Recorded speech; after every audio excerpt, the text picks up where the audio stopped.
Hey guys, we're going to have a look at some single leg squat variations today. Single leg squat, lunge, I sort of flip the terms up as we go. Basically we're looking at quality lower body movement that's going to get your quads, your hammies, your glutes. Plus with different ways of loading, you're definitely going to get your core and your upper body going as well. So the benefit I find with a single leg exercises is generally it takes the loading off your lower back. So with two legs when you're squatting, for instance, you can load up pretty heavy. Deadlifts, same sort of thing.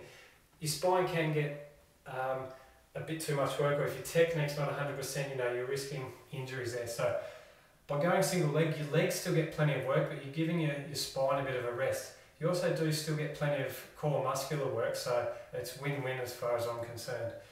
The first option we'll look at is just your standard static lunge.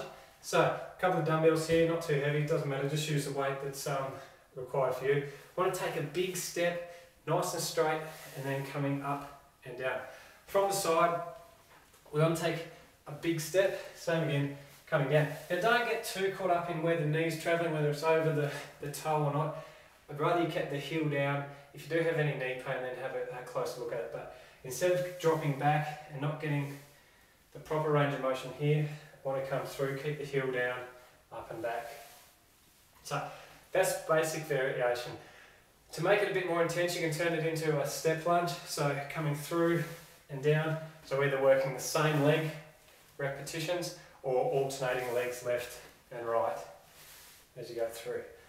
Now with the loading, so it doesn't matter whether you've got the dumbbells or kettlebells, same sort of thing. If you want to get them up in the front position, then you're coming in, same movement up and back, drop it down and just do the single one, so just challenging your core a bit more, up and back, throw it overhead, test the balance as well, doesn't matter. So different variations.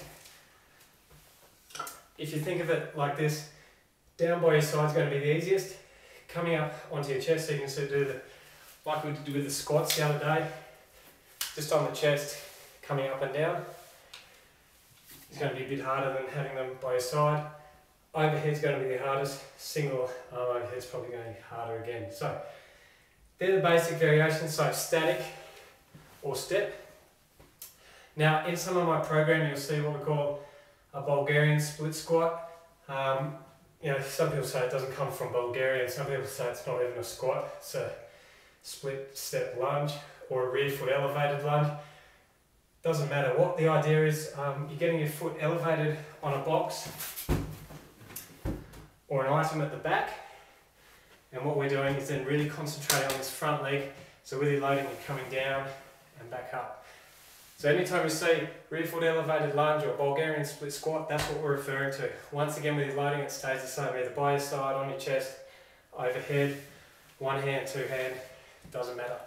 Want to get a good range of motion. It's going to really work the lower body, core and some upper body, but it's going to save your spine. Get to it, let me know how you go.